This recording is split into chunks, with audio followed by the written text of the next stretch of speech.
அனைவருக்கும் வணக்கம். நண்பர்களே, எல்லோரும் நலமாக இருக்கீங்களா? இன்றைக்கி நம்ம மகாபாரதத்தில் பார்க்க இருக்கிற பகுதி ஆதி பருவத்தில் பகுதி 22 பற்றி நம்ம பார்க்க போகிறோங்க. மகாபாரதத்தை பற்றி உங்களுக்கு இன்னொரு தகவல் சொல்ல போகிறேன். மகாபாரதம் படிக்கிறது வேதத்துக்கு சமமாங்க. நான் இப்போ வாசிக்கிறேன் அப்படின்னா நான் வேதம் படிக்கிறதுக்கு சமமாக இந்த மகாபாரதம் 4 வேதங்கள் இருக்கு இல்லையா, ரிக், யஜுர், சாம, அதர்வன, இந்த 4 வேதங்களையும் கற்றதுக்கு சமமாக இந்த மகாபாரதம் வாசிக்கிறது. பெரியவங்க வீட்டில் சொல்லுவாங்க, ராமாயணமும் மகாபாரதமும் வீட்டில் வாசிக்கக்கூடாது, படிக்கக்கூடாதுன்னு சொல்லுவாங்க. அதுக்கான காரணம் என்னென்னா, அதில் பார்த்திங்கன்னா நிறைய சூதுகள், தீய குணங்கள், அதாவது போட்டின்ற ஒரு மனப்பான்மையும் பொறாமைன்ற ஒரு எண்ணமும் தான் மேலோங்கி இருந்தது.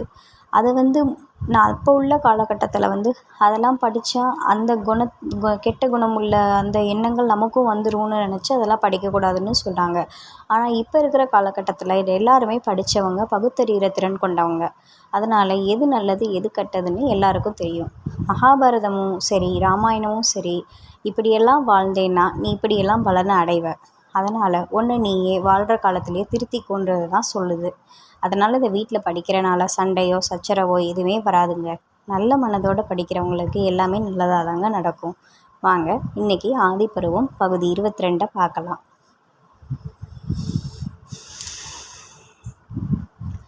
துரோணாச்சாரியார் பெரிய விளையாட்டு போட்டி ஒன்று நடத்த ஏற்பாடு செய்கிறாரு.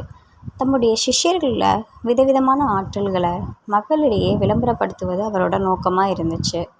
பீஷ்மரும் திருதராஷ்டிரனும் துரோணரோட செயலை முற்றிலும் ஆமோதித்தனர். விளையாட்டு பந்தயத்துக்கு ஏற்ப மேடை ஒன்று அதிவிரைவில் தயார் செய்யப்பட்டது. இந்த நாளில் அக்கம் பக்கத்திலிருந்து நெடுந்தூரத்திலிருந்தும் கூட்டமாக மக்கள் அங்கு வர்றாங்க. ராஜ குடும்பத்தாருக்கு ஏற்ற மேடை ஒரு பக்கம் அமைக்கப்பட்டது. பொதுமக்களுக்கு என்று முக்கியமான பிரமுகர்கள் என்றும் அடுத்த பக்கத்தில் மற்றொரு மேடை அமைக்கப்பட்டிருந்தது. துரோணாச்சாரியார், கிருபாச்சாரியார், துரோணாச்சாரியாரோட மகனான அஸ்வத்தாமன் ஆகியோர் விளையாட்டு அரங்கத்தில் முதல்ல பிரசன்னமானாங்க. இவங்களை திருதராஷ்டிர மன்னன் வரவேற்றான். அது ஒரு கவர்ச்சிகரமான காட்சியாக இருந்தது.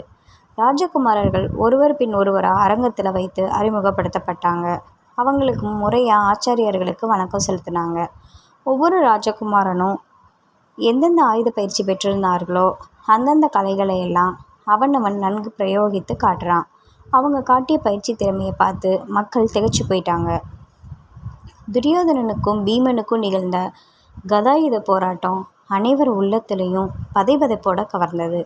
சிரமம் ஏதுமின்றி மிகவும் லாவகமாக அவர்கள் இருவரும் கலைத்திறமையை வெளிப்படுத்தினாங்க.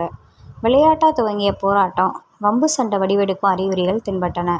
அந்த நெருக்கடியில் அஸ்வத்தாமன் இருவருக்கும் இடையில நுழைஞ்சு அந்த விளையாட்டு வீரர்களை பிரித்து வைக்கான். திருதராஷ்டிர மன்னனுக்கு கண் பார்வை இல்லை. அதனால் நடந்து கொண்டிருந்த நிகழ்ச்சிகளை விதுரர் அவருக்கு விலக்கி வந்தார். தன் கணவன் நிலைக்கு ஏற்பபடி தன் கண்ணை துணியால் கட்டி கொண்டிருந்த காந்தாரி மகாராணிக்கு குந்தி அங்கு நிகழ்ந்தவைகளை விலக்கி கொண்டிருந்தாள்.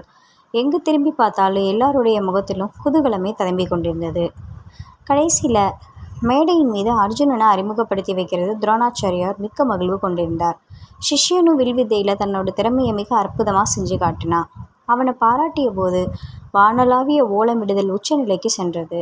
இதுக்கு காரணம் என்ன என்று விதுரன் திருதராஷ்டிரனுக்கு எடுத்து விளக்கினார். அப்பொழுது அவனுக்கு தன் தம்பியாகிய பாண்டுவின் புதல்வர்களை குறித்து பொறாமை உண்டாயிற்று. ஆனால் மற்றவர்களை போன்று தாமும் அதனை பாராட்டி அவர் பாசாங்கு செய்தார். அன்று நிகழ்ந்த நிகழ்ச்சிகளில் அர்ஜுனனே தலை சிறந்தவன்னு எல்லாரும் முடிவு செஞ்சாங்க. இந்த கதை பிடிச்சிருந்துச்சுன்னா லைக் பண்ணுங்கள், ஷேர் பண்ணுங்கள், மறக்காமல் சப்ஸ்கிரைப் பண்ணிடுங்க. தேங்க்யூ நண்பர்களே.